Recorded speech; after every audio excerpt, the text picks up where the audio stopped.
ગેરકાયદેસર બાદ કાયદેસરની લીઝ ધરાવતી કાર્બોસેલની ખાણો પર ચોટીલા પ્રાંત અધિકારી એચ.ટી. મકવાણાએ દરોડા પાડી 80 લાખનો મુદ્દામાલ જપ્ત કરી કાયદેસરની લીઝ ધરાવતી કાર્બોસેલની ખાણોને સીઝ કરી છે.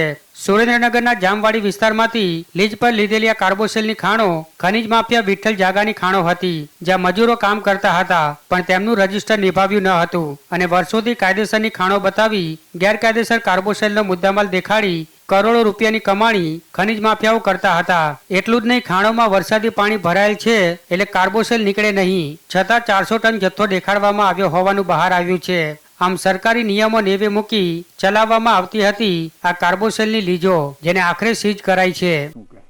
જામવાળીની અંદર જે આજુબાજુ ગેરકાયદેસર જે કાર્બોસેલના કૂવાઓ ચાલતા હોય છે, એ રાત્રે જે મજૂરો છે, મજૂરો એ ક્યાંથી ખરેખર રહે છે. આમ તો ઘણા બધા મજૂરો છે એ આપણે જે પોતપોતાના વતનમાં રવાના કર્યા, પણ હજુ પણ ક્યાંક ના ક્યાંક સંતાઈ રહ્યા હોય તો એવી એક કોલોની મળી આવેલી છે. ને એ કોલોની છે એ જે જામવાળીની અંદર જે લીજ છે, જેના સર્વે નંબર 151માં આવેલી છે, જેના લીજ હોલ્ડર છે વિઠ્ઠલભાઈ જાગાભાઈ અલગોતા.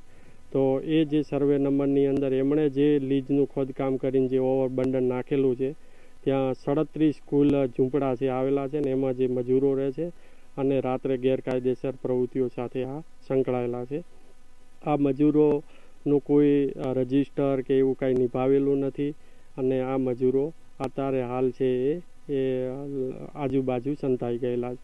સાથે સાથે જે લીજની તપાસણી કરવામાં આવી તો લીજની અંદર હાલ પાણી છે, જે ઓપન કાસ્ટિંગ જે 2 હેક્ટર ને 2 ગુંઠા છે તો એની અંદર પાણી ભરાયેલા છે, 60 ફૂટ પાણી ભરેલું છે, એટલે ત્યાં કોઈ કોલસો કાઢવાની કોઈ શક્યતા જ નથી. અને સાથે સાથે આ લીજ છે 2011થી મંજૂર થયેલી છે, તો અત્યાર સુધી કેટલો ખરેખર કોલસો કાઢ્યો છે, કેટલી રોયલ્ટી ઇસ્યુ થઈ છે તે પણ એક તપાસનો વિષય છે. એ તપાસ